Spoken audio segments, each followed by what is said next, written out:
can imagine on the sixth day of creation that God was a bit fed up with it all and needed a bit of light relief, so he thought he'd kind of create a joke. The joke was called Man and Woman. Why is this a joke? Because men and women are driven by very, very different drivers, as you'll see. I've been asked by a number of people over the past few years to do one specifically about the relationship between men and women. It was only on learning about and studying evolutionary psychology that I could see that finally part of psychology had got a grip on the nature of the relationship between men and women. I should say that evolutionary psychology has a fairly hard time. Why? Because it's true. Nobody wants the truth. There is masses of research that has gone into evolutionary psychology, and I'm going to relate some of it here. It's not pretty, it's not flattering. I would imagine at least 1 in 3 of the people who listen to this is going to be offended. Well, I don't care. I'm not here to please you. So let's get into it. Well, the place to start is where I normally start with these things. What is it that drives us on as individuals? It's 2 things: to survive and to procreate. Darwin said if we're good at survival but no good at procreation, well, that's pretty useless.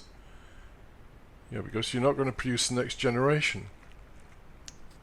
So for a species to be successful, it needs to be good at individual survival and at procreation. So human beings are good at both of those things. And key components in all of that are food and sex. The food side of it is interesting because people go on a diet or whatever in a trivial kind of manner. They don't see that food and sex are the biggest 2 things in their lives. Bigger than anything else. If you're starving, you will suffer profoundly. If you can't get sex, you will suffer profoundly until maybe your body gets used to it. So when people go on diets, is it any wonder that 90-something% of them, 98% or something, always revert back to the way they were? Because it's not such a simple thing to modify your diet. Because food and sex are the 2 big things in your life. Sex is tyrannical. It's a tyrannical driver. There was some thing going around years ago that said that the average man thinks about sex 10 times every, I don't know what it was, minute or something. That's how tyrannical it is. It doesn't leave us alone. So, having said that, that sex is a pretty big thing in our lives, and it's the reason men and women get together, sex and procreation. Then let's have a look at how men see all of this and how women see it. So for men, remember, these 2 drivers, survival and procreation. Procreation means spreading your genes as widely and in the best manner that you can. And for men, that is much easier than women. Women do not bear children. Men do not bear children.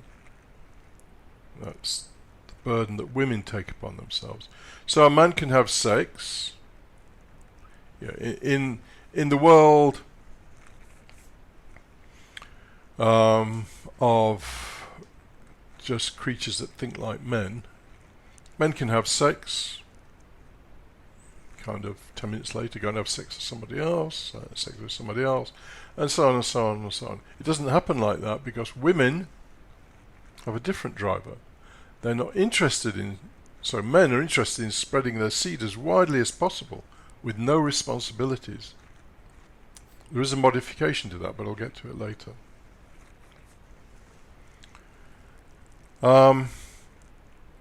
Now, men know that women are not like that. They're not going to get pregnant every year, or even maybe more than that, every 10 months or whatever, just randomly. It's too much of a burden. And because their ability to produce and rear children is limited, they want to be selective about the man that they have children with. I mean, these days women can have as much sex as they want because of contraceptives. But when we're talking about rearing children and so on, and, well, let me just say this, women are looking for confident, resourceful men with resources. Women typically are not interested in, to use that horrible term, losers. It's as cruel and as ruthless as that. But then again, so is the man's selection of women to have sex with, which I'll get to shortly. So remember, men want to spread their seed as widely as possible. Women do not want to bear kids every 10 months to a different man. It'd be too draining. So they're looking specifically for men who are confident, have resources, and are resourceful. So guess what men do? They lie about themselves to women. They lie about their jobs, their possessions, their status. Anything that makes them look like they're confident, resourceful people, they will lie about in order to attract a woman. The lying is not there to try and create some permanent relationship usually. It's just there to basically, like honey to a, well, whatever eats honey. It's just like something sweet that's going to attract. Let me tell you a short story about a guy I knew 20 years ago now. Not quite 20 years, but thereabouts. I got to know him for various reasons, and we agreed to meet as couples. So him and his partner, he wasn't married at the time, and me and my wife, we met up. Within, I would say, 15-20 minutes, he told us that he'd got one of the fastest cars on the planet, although he wasn't specific about the brand, that he had a yacht, that he had racehorses, and that he kind of lived the high life. This had attracted his partner. It turns out that he didn't have one of the fastest cars on the planet. He had some kind of clapped out old Fiat. He didn't have a yacht. He was part owner, like 100 people, owning a barge, so they could go on the barge for a week every year or something. He didn't own racehorses. He had some kind of investment that allowed him to bet on racehorses or something like that.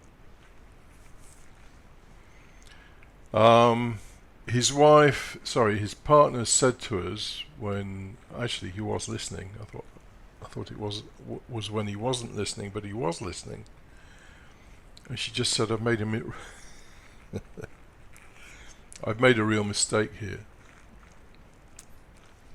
I think they're still together, actually. I'm not sure, but I think they are. But she realised she'd been suckered in by all this lying. So this is what, ladies, this is what men do to gain your attention. They big themselves up in terms of what they've got, what they can do, how important they are, and all that kind of thing. And if you fall for it, well, I'm afraid to say it's your fault, because that's what you're looking for. So what do men look for in women? Well, you know, you don't have to be Albert Einstein to figure that one out. They're looking for attractive women. So the women looking for resourceful men seems kind of cold and heartless, and indeed it is. Men looking for attractive women is indeed cold and heartless. What do they look for? Well, for example, they'll look for long legs. Why long legs? Well, because men are unconsciously looking for the maximum reproductive potential. Women with long legs tend to bear more kids. Strange, isn't it? But they do. And there's a certain ratio of hip to waist that men look for, and they found that that particular ratio belongs to women who bear most kids. Same with the breasts. Same with the face. The face for men is an indicator of a number of things, one of which is health, which is why women spend so much time with their eye makeup, because it emphasizes the whites of the eyes, and the whites of the eyes if very strong whites of eyes are apparently a display of health. But also blush. Blush, why? Because during ovulation women blush a little bit, and they're very sexually receptive at that time. So the whole thing, as you can see, is, this is going to be quite long actually, the whole thing is this game of men and women kind of laying traps for each other. So men exaggerating what they are, women may buy that.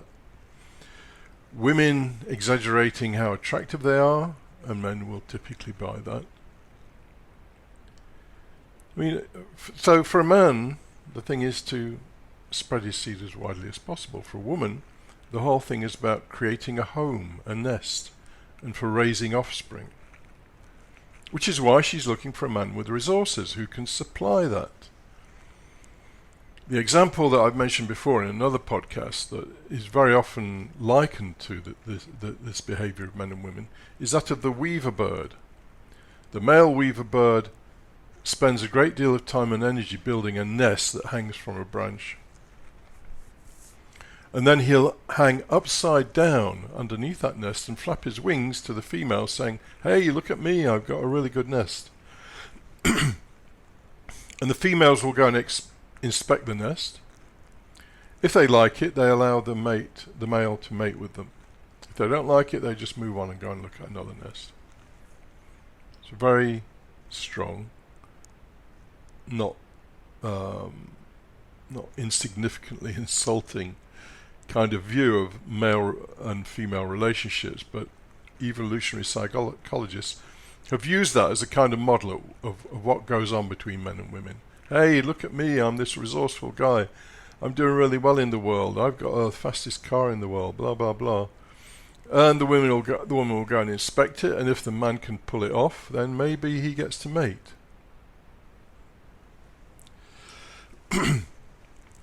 I should say at this point, this is not everybody.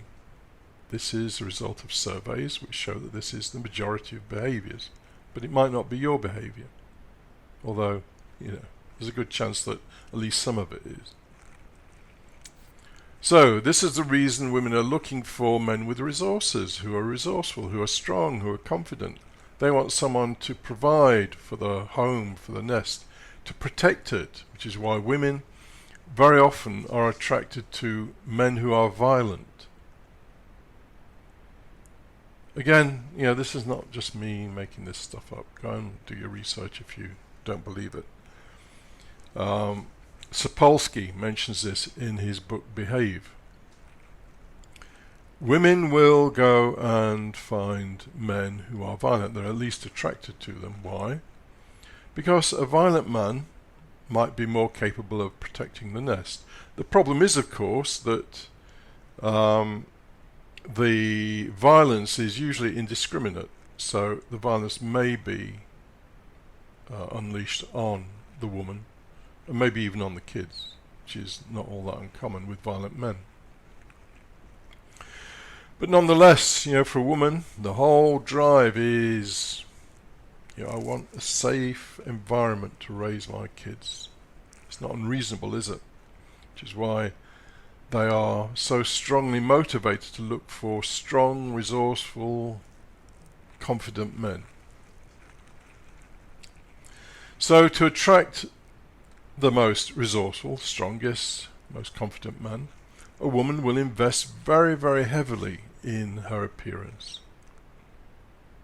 Hence the massive cosmetics industry and plastic surgery industry. What all women are trying to do unconsciously is to emulate the age 20. At 20 years old, a woman has the greatest reproductive potential. That's what most men are looking for. A woman, even men who are younger than 20, will very often find a 20-year-old woman more attractive than maybe an 18-year-old. So, women will wear stilettos to make their legs look longer, because women with longer legs tend to bear more children.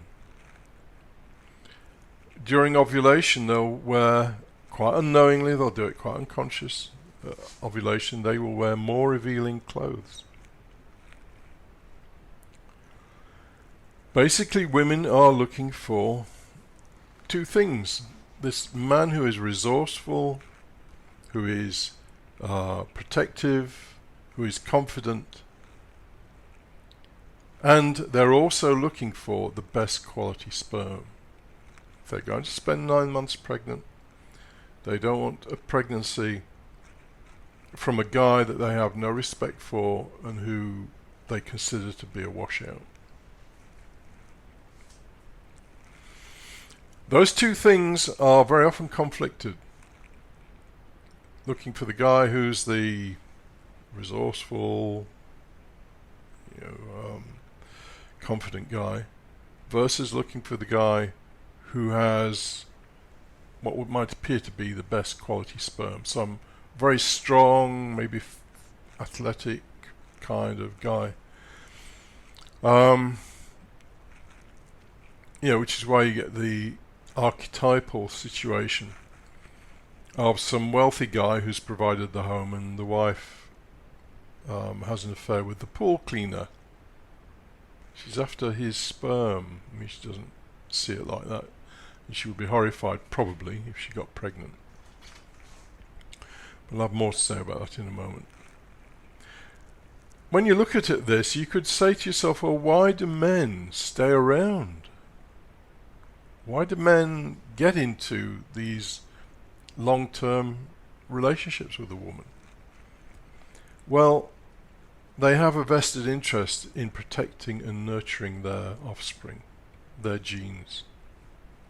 They might not like doing it all that much, but they will do it. And this is why men are more sexually jealous than women. Because a woman always knows when a child is hers, but a man doesn't. Which is why he's way more jealous and watchful in terms of a woman's interaction with other men. Of course, for women it's the other way round. A woman would not like to see a man spending his resources on some other woman. The classic story of some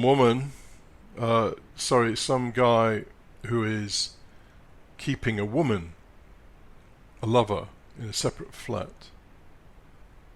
That would create rage amongst most women because the resources would be going on the other woman.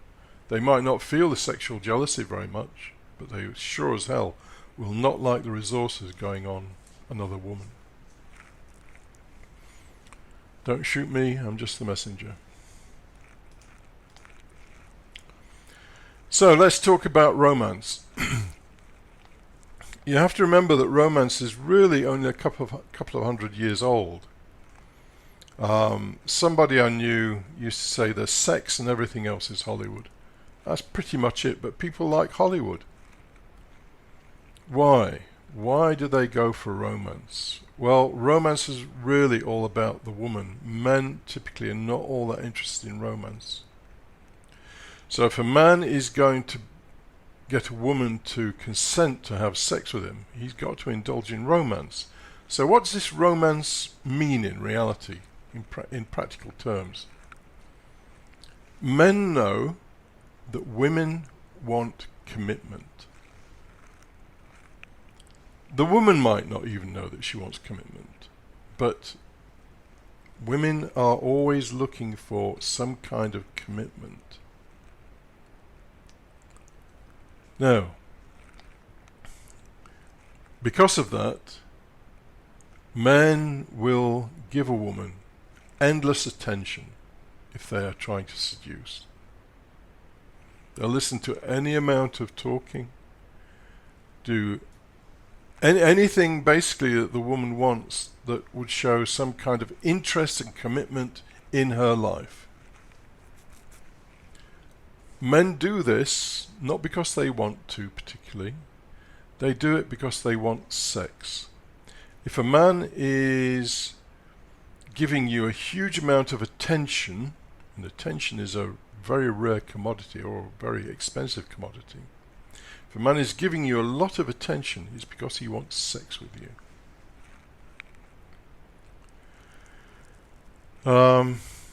And he wants sex with no... Here's the horrible thing. He wants sex with no strings attached, usually.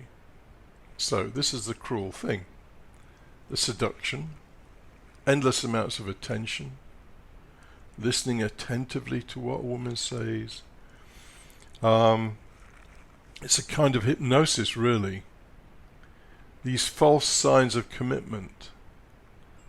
And maybe he has to go as far as buying flowers or saying I love you, and he either gets what he wants or he doesn't. So what do women do in romance? Well, they want the attention, so they're going to look good. They're going to do everything they can to look good, to charm, to attract the attention. It's like they're spinning a spider's web, because what a woman really wants is commitment to invest in a home and raising kids and all that stuff. The whole thing gets fairly sordid. The relationship between men and women is typically quite sordid. I'm going to, in a few minutes, just talk about how a different kind of relationship is possible, but actually almost impossible. Anyway, men have affairs once they're in a marriage. Not always, but quite often. This drive to spread their semen, their sperm, as widely as possible, their genes, doesn't let up the minute they've got into a relationship. So some other attractive woman is going to catch their eye. With women, women are still looking for the best quality semen, the best quality genes. And so, you know, the pool cleaner might be attractive, or some hunky guy they've met at the gym or something. And the biology of all of this gets quite kind of grotty. So, for example, a woman who is having an affair will stop orgasming with her permanent partner, a husband maybe. She will only orgasm with her lover, and what's more, she will unconsciously want to meet her lover during ovulation, when she's most fertile. I could say more about that, but you get the gist. She doesn't orgasm with her permanent partner, she does with the lover. Because she wants the lover's semen. She wants that because a woman's orgasm helps pull the semen higher into the uterus. So let's leave that kind of tardy world behind and just talk about relationships that might be worthwhile. Because most couples, as you know, 40-50% of couples divorce anyway. And what happens? The women go off looking for someone who's going to fulfill their romantic ideal. They'll never find it. And the man goes off looking for women, maybe, who can just satisfy his sexual need, which again will never happen. So, I think the only worthwhile relationship is one built on intelligence. And that sounds so boring, doesn't it? If you want to go and do all the other stuff, then, and if you're happy with it, then go do it. But it's a pile of misery. It's people getting married who end up hating each other. 40% of people who marry divorce. What about the other 60%? Well, most of them stay together because of finances. So they live this life of mutual hate, of repressed derision and hatred. You want to live like that? Well, play nature's game if you want. Do the romance thing. Do the archetypal female thing of wanting to seduce a man to provide for a nest, and the man seducing women to, all that stuff I've just talked about. So the only worthwhile relationship is one built on intelligence, honesty. There's no honesty in all of this sexual stuff I've been talking about. Not an ounce of honesty. Self-knowledge. So you need to know yourself before you get into a relationship. Reasonably well, at least, anyway, because you need to know what you want out of a relationship, instead of just being bamboozled and hypnotized by the sex of the whole thing. And you need to be able to negotiate. It's probably not going to happen for It's probably not going to happen for you. It's so hard to meet two people who are that intelligent these days. What have you got? You got, I can't remember the name of these dating sites, but people just flicking across, flick, no. Oh, he looks nice. I knew a woman once who was looking, again about 20 years ago, she was looking for a man to date. She wanted eventually to have children and get married. No. Oh, look at him, he's a model. And I was there. I was playing the part of daddy. Are you stupid? This guy is portraying himself as some model, some big shot. No, keep flicking. That's the one you want. And actually, she's married him, and they're still together today, 20 years later. A guy who was an architect, an interesting guy, intelligent. She didn't want to do that, first of all, but I made her do it.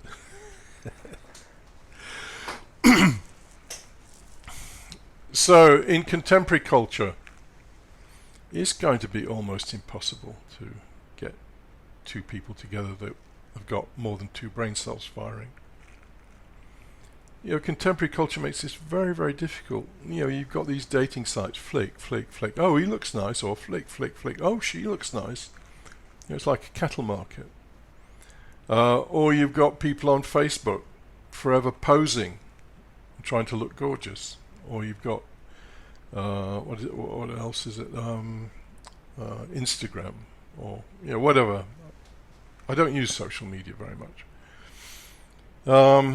so I don't know the various products, but it's more and more superficial, and the chances of you having a happy relationship based on intelligence, honesty, and the art of negotiation are almost zero, because as Schopenhauer says, nature hypnotizes us when we're young. And it hypnotizes us to find a mate that we will eventually hate. Because nature wants balance. So someone who's very intelligent will probably end up with someone who's a bit dumb. You know, these kind of mismatches. So all nature wants balance in the generation to come. Anyway, that's a whole podcast on its own. Anyway, there you go. That's the relationship between men and women. Don't blame me. I'm just the messenger. If you're interested in the art and science of freedom, then you might find the content on Patreon interesting. There are currently about 300 articles, podcasts, various exercises, and of course feedback. The community is very, very active. And many of the people who've now been there for a number of years have found the content and the experience quite life-changing. So, if you're interested in freedom, then you might want to explore what's on Patreon. The podcasts are much more in-depth than I put on YouTube. And of course, the exercises and so on, I don't put on YouTube because people need feedback. Anyway, if you're interested, go and take a look.